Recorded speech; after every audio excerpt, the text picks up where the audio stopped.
TVC, a TV do Correio da Manhã.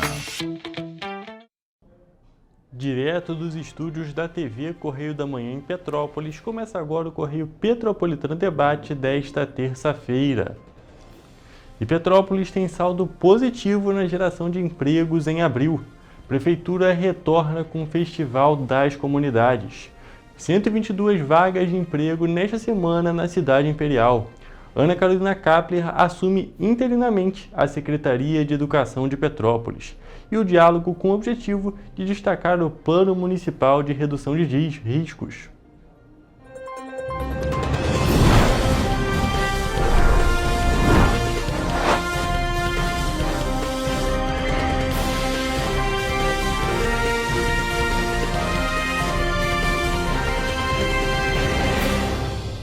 Olá, muito boa tarde para você que nos assiste. Começa agora a edição deste dia 3 de junho do Correio Petropolitano Debate. Eu sou o Hugo Peterson e vamos agora para o nosso programa.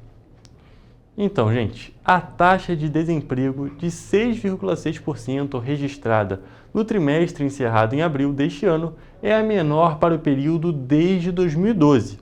Em abril do ano passado, por exemplo, a taxa era de 7,5%.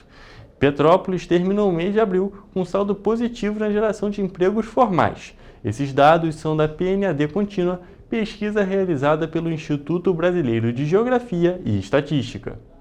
Segundo o Cadastro Geral de Empregados e Desempregados do Ministério do Trabalho e Emprego, foram 2.528 admissões, contra 2.281 desligamentos em Petrópolis, resultando em 247 novas vagas com carteira assinada. No acumulado de 2025, o município já soma 10.145 contratações e 9.808 demissões, o que representa um saldo de 337 empregos formais. Atualmente, Petrópolis conta com mais de 70 mil postos de trabalho com carteira assinada. Nós pudemos perceber na PNAD um aumento das contratações com emprego com carteira de trabalho assinada, tanto no setor privado quanto no setor público. O setor de serviços liderou a geração de empregos em abril, com 1.211 admissões e 1.056 desligamentos, ou seja, um saldo de 155 vagas. O comércio ficou em segundo lugar, com saldo positivo de 88 vagas, seguido pela indústria com 43. Já os setores de agropecuária e construção civil fecharam o mês com um saldo negativo, de menos 11 e menos 28 vagas, respectivamente. Em um contexto nacional, apenas um setor cresceu. Quando observamos o grupamento de atividade, nós identificamos que o único grupamento que apresentou o crescimento foi o grupamento de administração pública, saúde, educação, defesa. De acordo com o IBGE, no trimestre encerrado em abril deste ano, havia 39.200.000 trabalhadores informais, de um total de mais de 100 milhões de pessoas ocupadas no país. Informalidade inclui trabalhadores sem carteira assinada, ocupados sem CNPJ, empregadores sem CNPJ e trabalhadores auxiliares familiares. Em abril, Nova Friburgo terminou com um saldo positivo de 422 vagas. Teresópolis e Três Rios também tiveram resultado positivo, com 262 e 168 vagas, respectivamente. Os municípios do interior do estado do Rio de Janeiro seguiram os números registrados nacionalmente. O mercado de trabalho formal brasileiro gerou 257.500 vagas em abril. Outro número que o analista destaca é a massa de rendimento, que também bateu recorde. A massa de rendimento no Brasil alcançou quase 350 bilhões de reais em rendimentos, o que é um recorde para a série histórica, e isso se dá novamente pelo aumento do emprego com carteira de trabalho assinado. E a Prefeitura de Petrópolis está retornando com o Festival das Comunidades.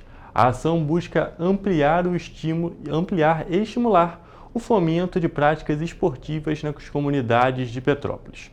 No próximo dia 7 de junho, ou seja, neste sábado, das 9 horas da manhã até o meio-dia, a quadra do Cruzeiro, na região do Taquara, vai receber a primeira edição desse ano de 2025. E vale destacar que o Festival das Comunidades é um programa iniciado pelo prefeito Ingo Rames, ainda quando trabalhava como secretário de esportes. e durante o evento vão ser oferecidas atividades de futebol, dança e recreação para todos os participantes. Todos que participarem do Festival das Comunidades vão ganhar também uma medalha, como uma forma de incentivo à prática esportiva. Essa iniciativa faz parte de uma série de ações do atual governo voltadas para a promoção do esporte na cidade. E um exemplo desse trabalho é o programa Agita Petrópolis, que foi retomado este ano e já beneficia mais de 2.200 alunos em 10 núcleos diferentes. E a Prefeitura de Petrópolis, por meio do Balcão de Empregos, está disponibilizando 122 oportunidades de emprego para a semana entre os dias 2 e 6 de junho. Vamos conferir agora algumas das vagas. No balcão da Prefeitura são 44 oportunidades de primeiro emprego que não exigem experiência em vagas para açougueiro, ajudante de depósito, auxiliar de açougue, atendente de restaurante, entre muitas outras. Atualmente existem 122 vagas de emprego divididas em 58 tipos de ocupação. Desse total, 25 exigem ensino fundamental completo, 29 ensino médio, 4 ensino superior e 21 pedem cursos específicos para as áreas ofertadas. Os candidatos interessados podem realizar o cadastro dos currículos no site da Prefeitura em petropolis.rj.gov.br. E mais detalhes sobre as vagas estão disponíveis no nosso site, em correiopetropolitano.com.br. E, gente, vamos agora ao Correio Político.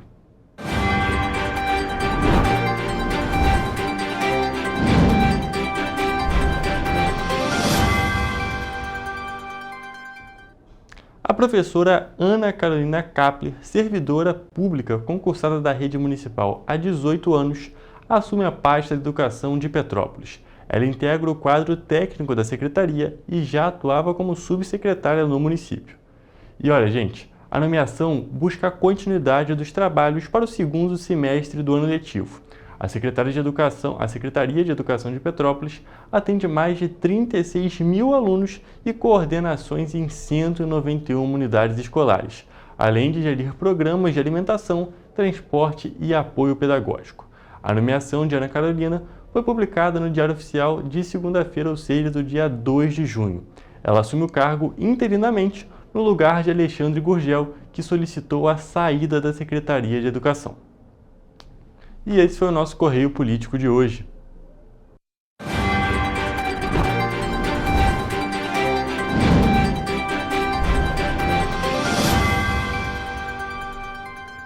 E a concessionária Águas do Imperador informa que o abastecimento de água vai ser temporariamente interrompido nos bairros Morém, Alto da Serra, Vila Felipe e Lopes Torvão, amanhã na quarta-feira, 4 de junho.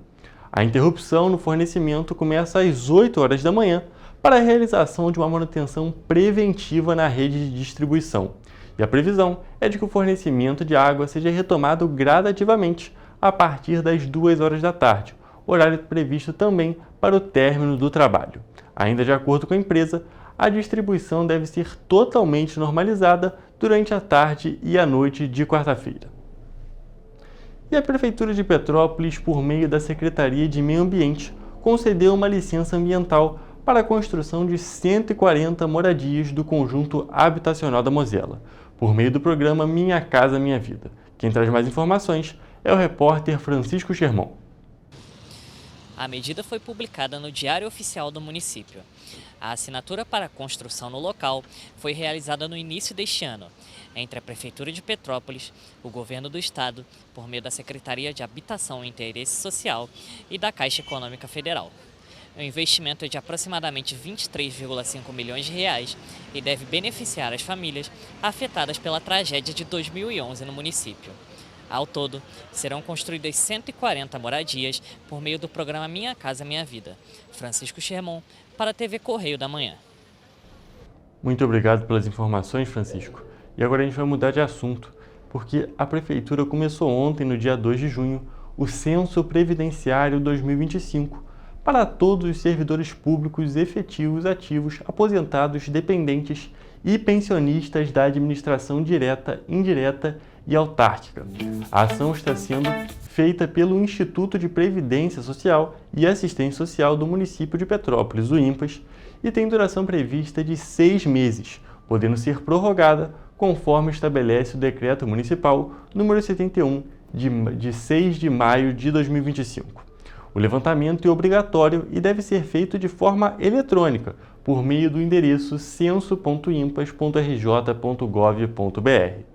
O formulário vai exigir o preenchimento de dados pessoais, funcionais, previdenciários e de dependentes, além também do envio de documentos digitalizados em formato PDF. Quem tiver dificuldade de acesso digital poderá também procurar os pontos de apoio definido pelo IMPAS, levando a documentação original.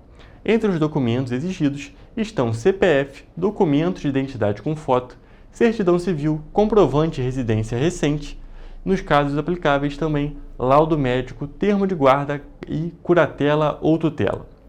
Representações por meio de procuração pública também serão aceitas, desde que lavrada em cartório com poderes específicos.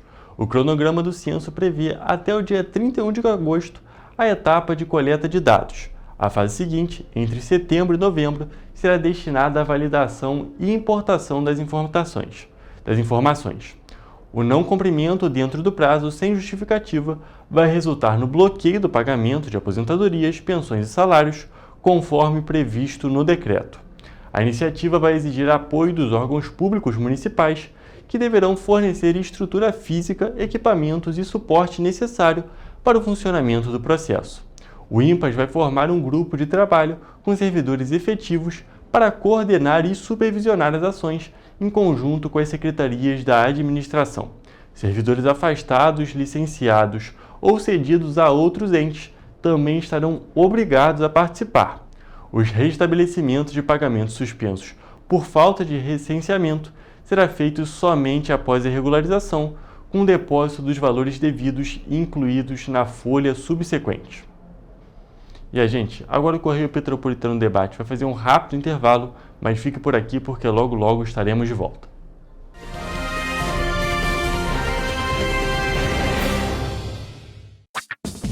Enquanto você acha que alguma coisa deveria ser feita contra o racismo, a Alerj faz. As leis que você precisa, a Alerj faz. Baixe o aplicativo da Alerj e conheça seus direitos. Esse aí sou eu. Há 18 meses estudando inglês. Cada passo no aprendizado foi uma porta que se abriu para o meu futuro.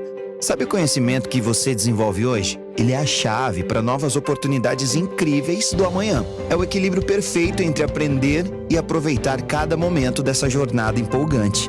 E agora, aqui estou eu, na minha tão sonhada vaga em uma multinacional. O inglês abre portas. Fale Minds. Para ter mais qualidade de vida, conte com a maior rede de academias de Petrópolis. Aqui na Corper, com uma mensalidade, você utiliza todas as unidades: Centro, Bingen, Itamaraty e Itaipava. Com planos a partir de R$ 95,00. A academia oferece ambientes modernos para você cuidar da sua saúde com segurança. Os espaços contam com dezenas de aparelhos de musculação, diversos equipamentos para aeróbico e funcional. Além, é claro, de profissionais qualificados e uma extensa grade de aulas coletivas, que inclui dança, bike, jump, wolf fit, step fit, entre outras. Nossas estruturas são equipadas com salas de musculação e aulas coletivas, salas de avaliação física e nutricional, vestiários e estacionamentos amplos. Venha nos fazer uma visita e surpreenda-se!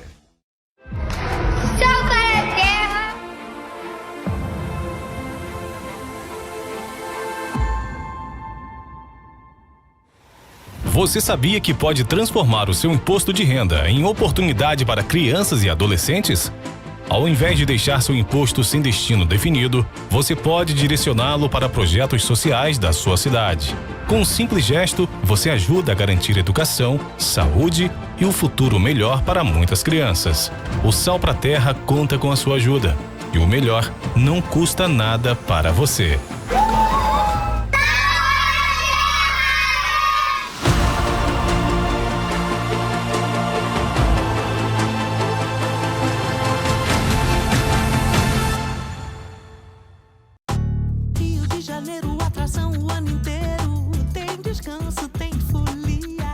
Noite, dia, alegria, sol e praia, diversão. No prato ou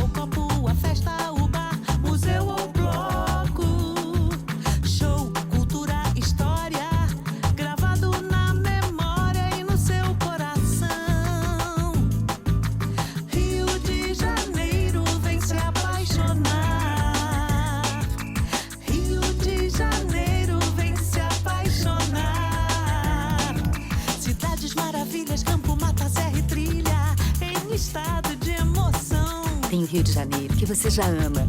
E o Rio, que ainda vai conquistar você. Apaixone-se pelo Rio. Rio de Janeiro, vem se apaixonar. Rio de Janeiro, vem se apaixonar. Governo do Estado do Rio de Janeiro.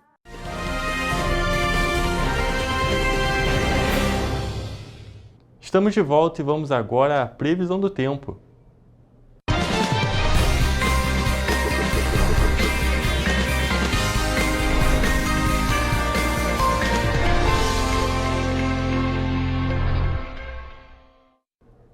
Gente, hoje já é terça-feira e é claro, a gente quer saber como é que vai ficar o tempo amanhã para saber o decorrer da semana. Então, por isso, a gente já está aqui ao vivo com o repórter Gabriel Toledo, que vai conversar um pouco com a gente. Toledo, fala para mim, quais serão as tendências meteorológicas e climáticas para essa quarta-feira? Olha, Hugo, essa terça-feira, pelo menos aqui em Petrópolis, já está um pouquinho mais tranquilo, friozinho, sem previsão de chuva. Mas olha só, a nossa previsão para quarta-feira já começa com mudanças em relação ao dia de hoje. Isso porque em Nova Friburgo não deve chover. O dia na cidade deve ser de sol com algumas nuvens e névoa ao amanhecer, e à noite com poucas nuvens. As temperaturas na cidade devem variar entre a mínima de 15 e a máxima de 22 graus. Teresópolis também não há previsão de chuva, e o céu deve ter nuvens durante o dia todo, com algumas aberturas de sol. As temperaturas na cidade da Imperatriz devem variar entre a mínima de 15 e a máxima de 23 graus. Em Petrópolis, a quarta-feira deve ter sol com muitas nuvens durante o dia e períodos de céu nublado, e à noite pode ter muitas nuvens. Os termômetros da cidade imperial devem registrar as temperaturas mais baixas da nossa previsão, com mínima de 14 e máxima de 22 graus. Agora, mudando de região e indo para Paraíba do Sul, o dia deve ser de sol com muitas nuvens e períodos de céu nublado. E à noite, na cidade, deve ter muitas nuvens. As temperaturas na cidade devem variar entre a mínima de 17 e a máxima de 25 graus. E como sempre, finalizamos a nossa previsão com Três Rios, onde também não há previsão de chuva. O dia e a noite na cidade devem seguir a tendência de Paraíba do Sul e ter o céu com muitas nuvens durante e alguns períodos de céu nublado. As temperaturas na cidade devem variar entre a mínima de 16 e a máxima de 26 graus. Ou seja, aqui em Petrópolis, mantém essa previsão que a gente viu para essa terça-feira. É verdade, Toledo, a previsão está mantida, diferente das outras cidades que a gente teve ontem, que tinham previsão de chuva.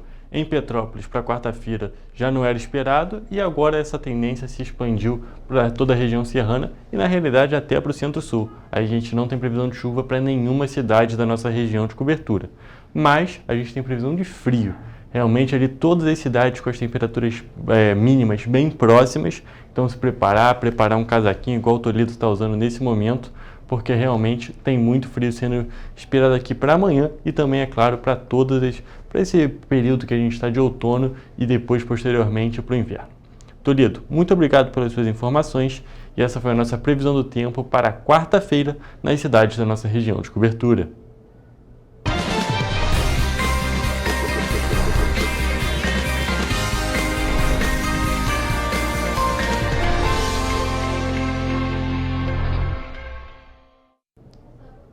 E a Petrobras divulgou que vai diminuir o preço de venda da gasolina A para as distribuidoras do país a partir do dia 3 de junho. A decisão foi divulgada em nota na segunda-feira e traz uma queda no preço do combustível. Segundo a Petrobras, a redução será de 5,6% a partir desta terça-feira, referente ao preço de venda da gasolina A para as distribuidoras, representando uma queda de 17 centavos por litro. Ajuda um pouquinho, né, pra gente que trabalha todos os dias aí, ó, no trânsito, pô, ajuda muito. Tá bom, não tá ruim, né, porque a gente vê o preço das coisas e tudo, né, do alimento, tudo subindo e agora também o preço da gasolina. Segundo a estatal, incluindo a redução desta terça-feira, a Petrobras recuou os preços da gasolina para as distribuidoras em 22 centavos por litro, desde dezembro de 2022, uma queda de 7,3%. Vale ressaltar que, mesmo que a mudança no preço seja apenas para as distribuidoras, a redução pode chegar nas bombas. Isso porque a gasolina C, vendida nos postos, é composta por 27% de etanol anidro e 73% de gasolina A. Sendo assim, a queda no preço consequentemente torna a mistura mais barata. Vale ressaltar que o processo da definição do preço nas bombas é feito da seguinte forma: a Petrobras define o preço para as distribuidoras, que repassam o combustível para os postos, que por fim definem um preço final para o consumidor. E o Detran RJ prorrogou os prazos para o licenciamento anual de veículos para o ano de 2025. A alteração da data limite foi publicada no dia 22 de maio no Diário Oficial do Governo do Estado do Rio de Janeiro. Vamos acompanhar. O prazo para o licenciamento anual de veículos em 2025 foi prorrogado pelo Detran RJ e agora a data limite para cumprir a obrigação legal tem datas finais entre 30 de junho e 31 de agosto. A mudança nas datas foi publicada no Diário Oficial do Governo do Estado do Rio de Janeiro no dia 22 de maio. O prazo para licenciamento para os veículos com finais de placa 0, 1 e 2 termina no dia 30 de junho. Para as placas com finais 3, 4 e 5, o licenciamento pode ser feito até o dia 31 de julho. E para os veículos com finais de placa 6, 7, 8 e 9, o prazo final passa a ser 31 de agosto. O processo de licenciamento é 100% digital. Para obter o documento em 2025, é necessário pagar a guia de regularização de taxas, que pode ser obtida no site do Bradesco, e também, para se regularizar, é necessário pagar o IPVA e as multas de trânsito vencidas. Após a compensação dos pagamentos, o documento digital, chamado CRLV-E, fica disponível para o usuário no posto digital do Detran, no aplicativo Carteira Digital de Trânsito e no portal da Secretaria Nacional de Trânsito. Mas quem preferir pode solicitar a impressão do CRLV-E em papel A4 em um posto de vistoria do Detran RJ. E olha só, o Instituto Brasileiro de Geografia e Estatística, o IBGE, que a gente até comentou em uma outra reportagem aqui no nosso programa, publicou os resultados da pesquisa da produção industrial de abril de 2025. Vamos acompanhar agora a análise de André Macedo, o gerente dessa pesquisa. O setor industrial, ao mostrar variação positiva de 0,1% em abril de 2025 frente ao mês imediatamente anterior na série com ajuste sazonal, permaneceu apontando resultados positivos nesse início de 2025. Com isso, a atividade industrial acumula expansão de 1,5% frente ao patamar registrado em dezembro do ano passado. No índice desse mês, apesar do resultado muito próximo da estabilidade, verifica-se predomínio de taxas positivas, alcançando 3 das 4 grandes categorias econômicas e 13 dos 25 ramos industriais pesquisados. Vai destacar que, com esses resultados, a produção industrial encontra-se 3% acima do patamar pré-pandemia, ou seja, fevereiro de 2020, mas ainda está 14,3% abaixo do ponto mais elevado da série histórica, que foi alcançado em maio de 2011. Ainda no confronto abril de 2025 contra o mês imediatamente anterior na série com ajuste sazonal, entre as atividades, as influências positivas mais importantes foram assinaladas por indústrias extrativas e pelo setor de bebidas. O setor extrativo, que acumula expansão de 7,5% em 3 meses consecutivos de crescimento na produção, foi impulsionado pela maior extração de petróleo e minérios de ferro, enquanto a atividade de bebidas, que ficou praticamente estável nos meses de março e fevereiro, teve como destaque a maior produção de cerveja, chopp e refrigerantes. Por outro lado, entre as 11 atividades industriais que mostraram queda na produção nesse mês, coque, produtos derivados do petróleo e biocombustíveis e o setor farmacêutico exerceram os principais impactos na média da indústria, com a primeira atividade sendo influenciada pela redução na produção do álcool e dos derivados do petróleo, enquanto a indústria farmacêutica foi influenciada pela queda na fabricação de medicamentos. Vale destacar que essas duas atividades haviam mostrado crescimento no mês de março. No confronto com o igual mês do ano anterior, a produção industrial, ao recuar 0,3% em abril de 2025, interrompeu 10 meses consecutivos de crescimento e intensificou a perda de ritmo frente aos resultados dos meses anteriores. No índice desse mês, observa-se perfil disseminado de taxas negativas, alcançando 2 das 4 grandes categorias econômicas e 16 dos 25 ramos industriais pesquisados. Contudo, vale destacar que o recuo no índice mensal desse mês foi influenciado não só pelo efeito calendário, já que abril de 2025 teve 2 dias úteis a menos do que igual mês do ano anterior, mas também pela base de comparação elevada, uma vez que em abril de 2024 a atividade industrial avançou 8,4%. Com esses resultados, o total da indústria avança 1,4% no período janeiro-abril de 2025, frente ao igual período do ano anterior, tem predomínio de taxas positivas entre categorias econômicas e atividades industriais pesquisadas, mas mostra perda de ritmo quando comparado com o último quadrimestre do ano passado, quando havia avançado 3,2%.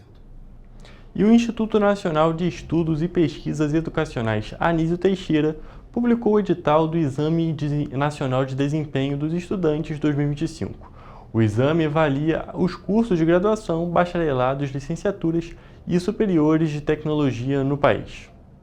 Este ano, as provas serão realizadas em 3 datas: 19 de outubro para os cursos de medicina, 26 de outubro para os de licenciatura e 23 de novembro para os cursos de bacharelado e cursos superiores de tecnologia. O exame é obrigatório e voltado para avaliar o desempenho dos concluintes em relação aos conteúdos programáticos, as habilidades e as competências adquiridas ao longo da formação. O edital detalha os prazos para as inscrições, a aplicação das provas, a avaliação da prática docente para as licenciaturas e divulgação dos resultados, divididos conforme o tipo de curso e modalidade do exame. Este ano deverão fazer a prova os estudantes concluintes de bacharelados e licenciaturas com 80% ou mais da carga horária mínima do currículo do curso e que não tenham previsão de colação de grau até 31 de agosto de 2025, ou aqueles com previsão de integralização de 100% da carga horária do curso até julho de 2026. A inscrição dos estudantes habilitados será feita pela instituição de ensino superior em que o aluno estuda. O edital traz ainda o cronograma das etapas da avaliação prática das licenciaturas, com previsão de 2 períodos, um durante o segundo semestre de 2025 e outro para 2026, cujo cronograma será divulgado posteriormente. E ainda na educação, o INEP divulgou o resultado do exame para obtenção do certificado de proficiência em língua portuguesa para estrangeiros 2025. Os participantes podem acessar a certidão eletrônica com o nível de proficiência obtido por meio do sistema CELP-BRAS na página do participante.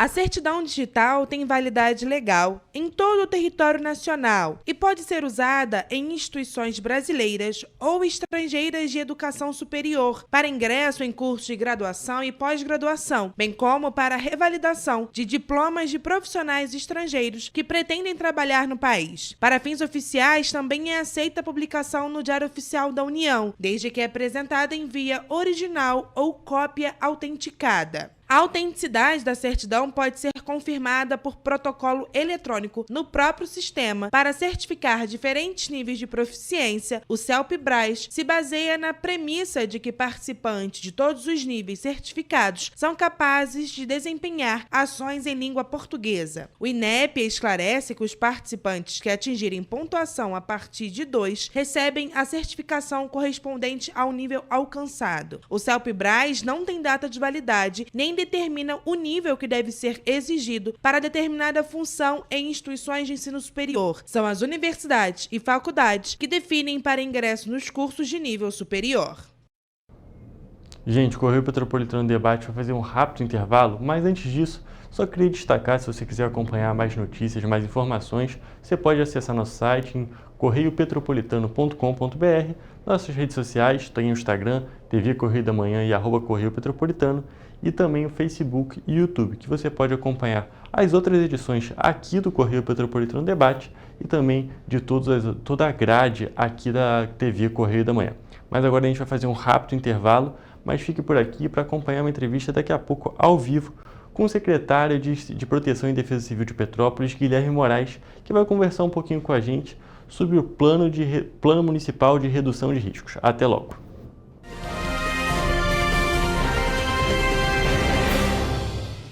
Petrópolis, uma cidade histórica, que agora tem um novo ponto de conexão. O Correio Petropolitano se renovou e leva o que de mais importante acontece na cidade, de maneira mais ágil e acessível. Acesse as notícias de Petrópolis de maneira rápida e prática, onde quer que você esteja. Fique por dentro dos acontecimentos da cidade, da política, da cultura e muito mais. Correio Petropolitano. A informação de qualidade a um clique de distância. Acesse www.correiopetropolitano.com.br.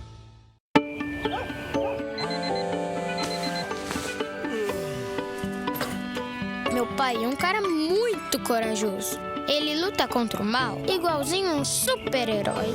Ele não usa capa, mas tem um uniforme muito legal e vários equipamentos especiais. Ele também tem super veículos e quando precisa, ele pode até voar. Meu pai me disse para não ter medo, que as coisas estão melhorando. E eu acredito no que ele me fala. É, e os resultados já estão aparecendo. Mas o governo do estado do Rio quer mais. Por isso, estão sendo investidos R$1 bilhão na nossa segurança, com ações em todas as regiões do estado. A gente não está aqui dizendo que a guerra contra o crime está ganha. Ainda tem muita coisa a ser feita. Mas aqui no Rio, os criminosos não vão ter vida fácil. Pode acreditar nisso. Governo do Estado do Rio de Janeiro. Para ter mais qualidade de vida, conte com a maior rede de academias de Petrópolis. Aqui na Corper, com uma mensalidade, você utiliza todas as unidades: Centro, Bingen, Itamaraty e Itaipava. Com planos a partir de R$ 95,00. A academia oferece ambientes modernos para você cuidar da sua saúde com segurança. Os espaços contam com dezenas de aparelhos de musculação, diversos equipamentos para aeróbico e funcional, além, é claro, de profissionais qualificados e uma extensa grade de aulas coletivas, que inclui dança, bike, jump, wolf fit, step fit, entre outras. Nossas estruturas são equipadas com salas de musculação e aulas coletivas, salas de avaliação física e nutricional, vestiários e estacionamentos amplos. Venha nos fazer uma visita e surpreenda-se!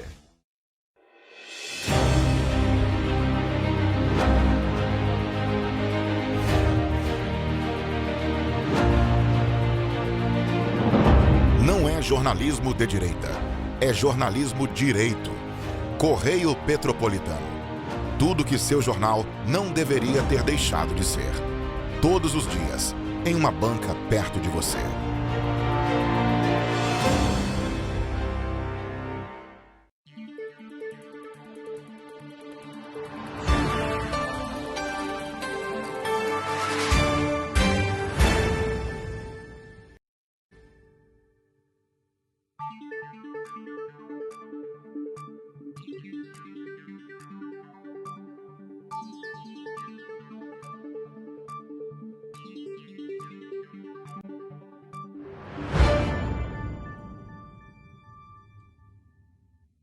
Ensinar inglês na pré-adolescência exige diferentes estímulos no aluno. O curso Kids and Teens a Mais conta com professores especializados que abordam o inglês de maneira lúdica e objetiva. Através de 4 módulos, conduzimos os alunos de 9 a 14 anos do nível básico para o avançado, oferecendo total segurança na hora de se comunicar e argumentar em inglês, inclusive ser capaz de realizar futuros exames de certificação. Na Minds English School, você aprende o inglês que te leva longe.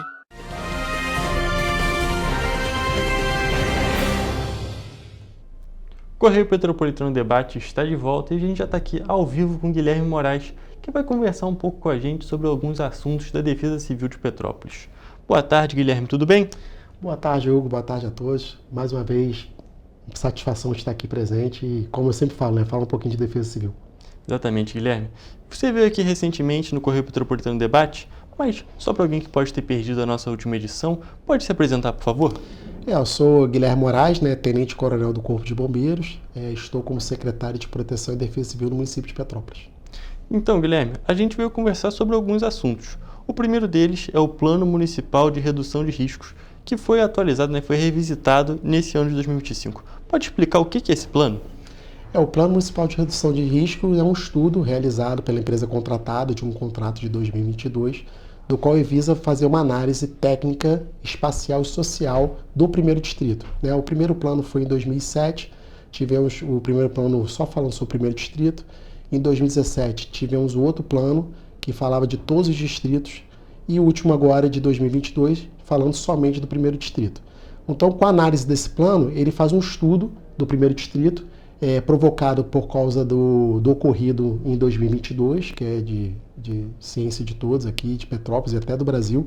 E então teve a necessidade de atualizar as áreas suscetíveis de movimento de massa. E Guilherme, qual é a importância de ter um plano desse? O plano ele cria um subsídio para a Secretaria Municipal de Proteção e Defesa Civil no sentido de identificar onde seriam as intervenções mais necessárias dentro do nosso terreno, dentro do nosso município. E a partir desse plano, com um estudo realizado, você pode criar políticas públicas que visem a resiliência ou a segurança da comunidade de acordo com esse levantamento, que é um levantamento geológico, geomorfológico, geotécnico e urbanístico também. É, o que a gente estava até conversando antes de entrar no ar, é um plano bem técnico, né? Não é mesmo? A metodologia dele é muito técnico, né? A partir daquilo ali ele vai dar cartas que é georreferenciadas. Essas cartas elas vão sobrepor com vários fatores, que são os fatores sociais, técnicos do plano, e a partir dali você tem ciência, você começa a entender a geomorfologia ali do terreno, entender qual é a política necessária para obras estruturais e não estruturais, que são conceitos de defesa civil que eu posso explicar um pouquinho mais ou menos, é uma coisa até muito simples de explicar. Se puder explicar então para a gente. Então, quando fala em você realmente atuar nas obras estruturais, são as obras de engenharia propriamente ditas, né? São a drenagem, os muros de contenção, arruamentos, né? Calçadas e tudo mais. A não estruturais é a conscientização da população. Seriam os trabalhos que, por exemplo, a gente desenvolve já, que Petrópolis é pioneiro nisso no estado, que são os núcleos de defesa civil, né? É os NUDECs que a gente até conversou na última vez que você veio aqui. Isso, por isso que eu sou, como eu disse, eu sou muito fã do NUDEC por causa disso. Porque o NUDEC é a ferramenta, é o braço da defesa civil através de voluntariados, do qual eles estão ali naquela localidade, entendem, fazem parte ali, têm um sentimento de pertencimento, e eles são fundamentais para passar para a população e conscientizar ela na cultura de prevenção. E secretário, a gente pode destacar que, é claro, as obras estruturais, né, as obras de contenção, os arruamentos, são essenciais, isso é claro, mas esse trabalho de conscientização também tem uma importância impressionante, não é mesmo? A gente até falou no último programa, né? Aproveitando a sua deixa, falando para quem não viu, né? Porque assim, o Estado ele não tem condição, o Estado, eu sempre falo isso, o Estado, o município, né? O ente público, ele não tem condições de estar em todo o território ao mesmo tempo. Então, quando você passa a cultura de prevenção, as pessoas, através dos alertas e alarmes emitidos pela Defesa Civil, elas sabem o que deve fazer. E quando elas sabem, ela passa essa cultura para o próximo, para um parente, para um amigo, ou eles mesmos têm entendimento propriamente dito, então eles sabem o que fazer diante dos alertas emitidos pela Defesa Civil. A gente está retornando bastante ao último programa, a gente comentou um pouco sobre a importância, que você mesmo destacou, da prevenção. E essa questão da prevenção funciona com as obras estruturais, com a situação com a conscientização da população, e esse plano, o plano municipal de redução de riscos, também é uma forma de prevenção, porque não adianta você querer fazer as coisas sem ter um conhecimento sobre a área, sem ter essa parte. Então, são várias coisas que vão se unindo pelo bem da cidade. Exatamente. O Plano Municipal de Redução de Risco, como também o mapeamento do DRM, é como se fosse, fazendo uma comparação, o alicerce de uma casa. Porque se você não entender o que está acontecendo, você não consegue ter medidas. Então, a partir do plano, tanto do PMMR, né, que é o Plano Municipal de Redução de Risco, como também o mapeamento realizado pelo DRM, que é o Departamento de Recursos Minerais, né, do Estado do Rio de Janeiro, a gente sabe quais são as localidades que precisam de uma intervenção estrutural. E a partir daquele entendimento, você cria políticas públicas. E dentro dessa política pública, o que é? Priorizar a criação ou fortalecimento dos núcleos de defesa civil nessas localidades para que você crie a cultura de prevenção e você possa informar a população e ela seja informada de acordo com nossos alertas emitidos. É aquele trabalho que ele é tudo ligado uma coisa com a outra, parece que são coisas diferentes, mas no fim das contas está tudo ligadinho e procurando, é claro, prevenir e preparar a população para qualquer tipo de ocorrência que a gente tem aqui na cidade. Mas, secretário, a gente já conversou um pouco sobre o PMRR e a gente queria destacar que o secretário está aqui com um botãozinho, né, das barreiras SABO, não é mesmo? Isso. Quer falar um pouco sobre esse projeto? Claro, assim, isso aí é um motivo de muito orgulho do governo Ingo Ramos, do prefeito atual, que ele me confiou a minha ida a Brasília, né, onde eu estive lá com o secretário nacional de Defesa Civil, que é o secretário Valnei Wolff, e ele, no nosso diálogo, ele abriu uma série de medidas que a gente poderia fazer. E uma dessas é colocar Petrópolis de novo no mapa das Barreiras Sabos.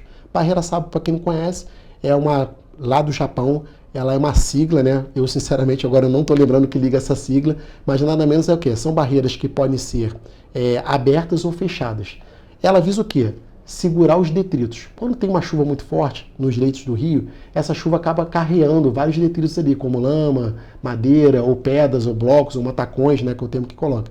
Então elas servem para justamente essa barreira travar o carreamento desses detritos e com isso evita que seja casas danificadas e que pessoas podem vir a óbito em relação a essa enxurrada, pode-se dizer, entendeu? A gente, até o que você falou, quando levam esses detritos para o rio, sempre que tem algum tipo de enchente, um transbordamento aqui na cidade, as pontes são o exemplo mais claro disso. Porque a ponte normalmente fica cheio de mato ali agarrado, e é exatamente isso, não é mesmo? Se a população tiver um carinho assim, olhar em alguns lugares que historicamente já teve esse tipo de elevação de água, vai ver que logo que passa, aparece várias pedrinhas ali. Eu dou um exemplo agora, fácil, na Barão do Rio Branco. Tivemos a chuva de abril. Teve o programa Limpa Rio, Limpa Margens lá do INEA, da SES, né? Na figura lá que é um petropolitano, que é o Bernardo Rossi, que é o secretário. Se você andar agora na Barão, você vai ver que tem várias pedras ali, muita areia que foi carreado com essa chuva que teve. Então assim, a barreira Sabo serve para isso, ela pode ser tanto aberta quanto fechada. Então ela segura esses detritos e evita a destruição de residências ou de emparelhamento, ou de emparelhamento público, ou ocasionalmente, quando ocorre, a perda de vidas. Depende da quantidade de detritos que são carreados. Exatamente. E também, evitando que esses detritos vão para os rios, pode evitar, talvez, até mesmo uma enchente. Exatamente, pode ser que evite. Exatamente. Que muda o curso de rio, aí provoca realmente elevação súbita de água, né? Ou que ela transborde mais facilmente. E a Barreira Sabo, quando a gente conquistou a Barreira Sabo, que é um projeto lá do governo federal em 2022, Petrópolis saiu desse mapa.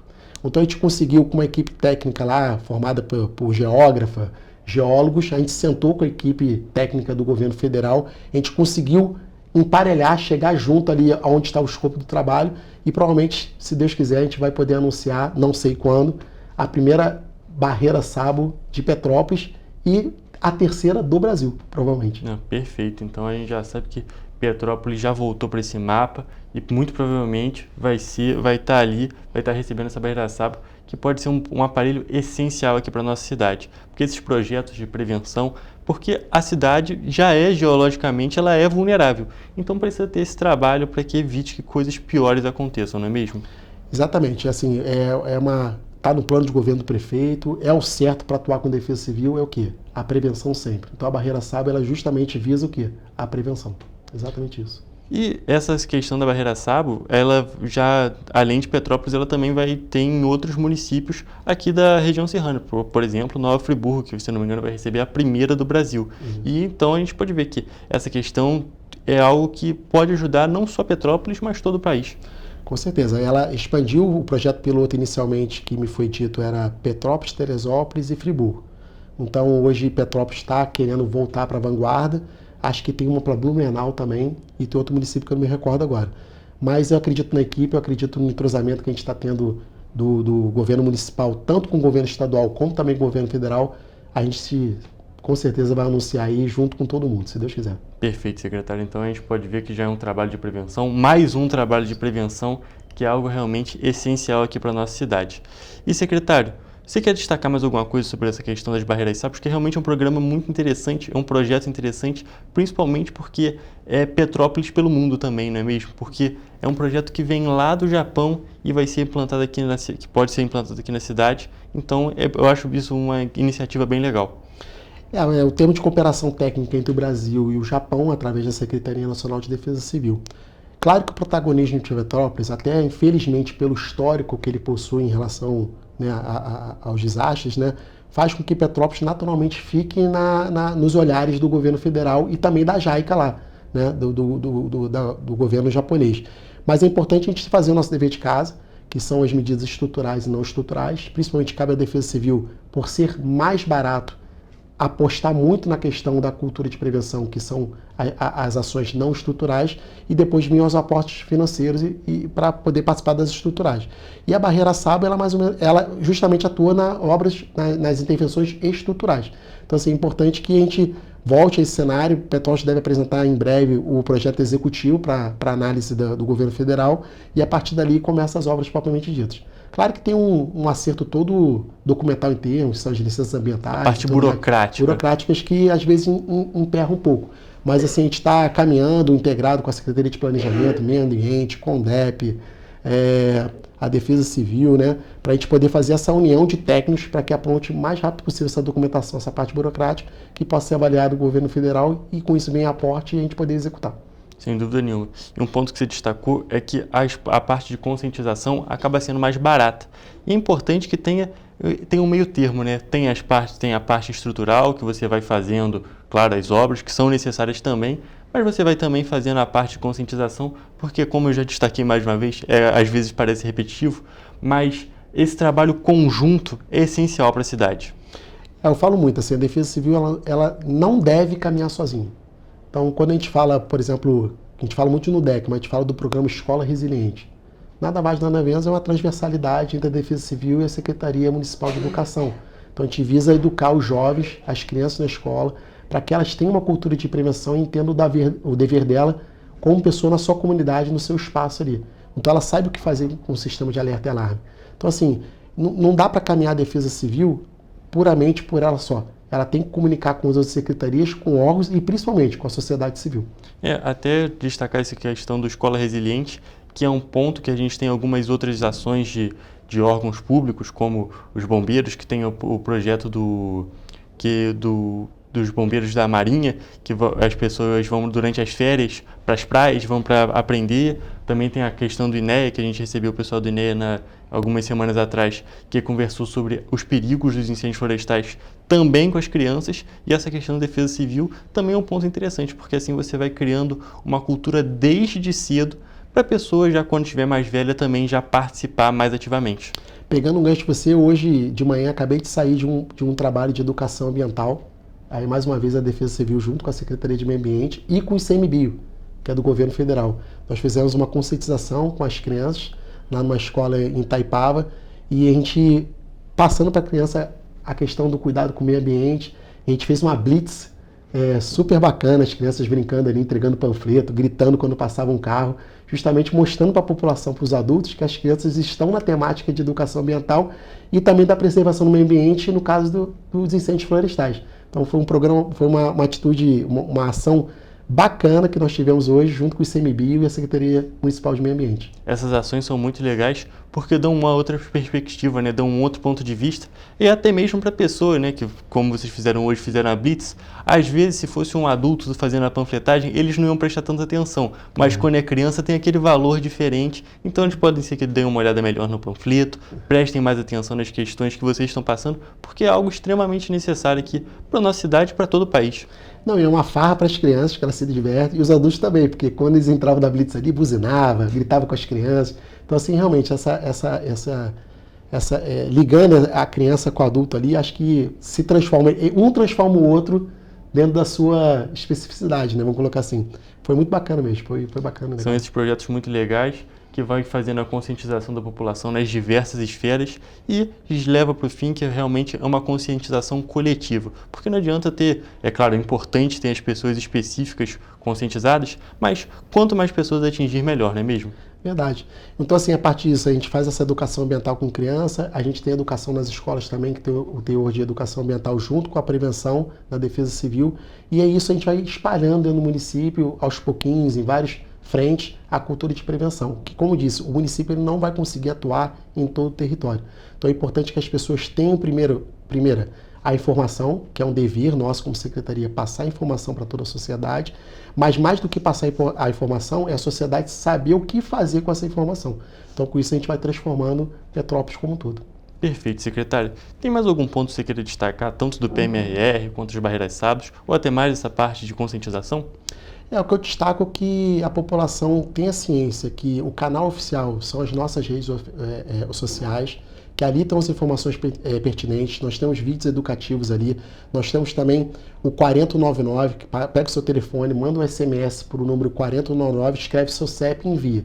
A partir dali você vai receber os SMS da Defesa Civil com as informações pertinentes, né? Que é o nosso alerta para a população. Esse alerta é essencial, porque muitas vezes a pessoa nem sabe que ela está numa área de risco e com o alerta da Defesa Civil já vai estar melhor informada.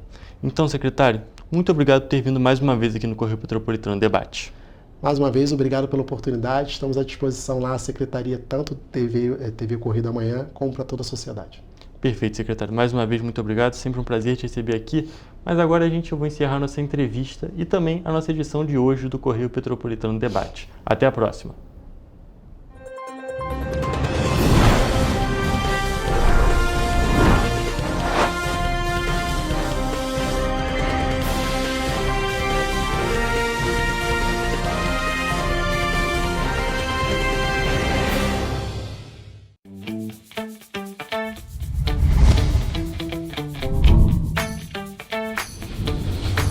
TVC, a TV do Correio da Manhã.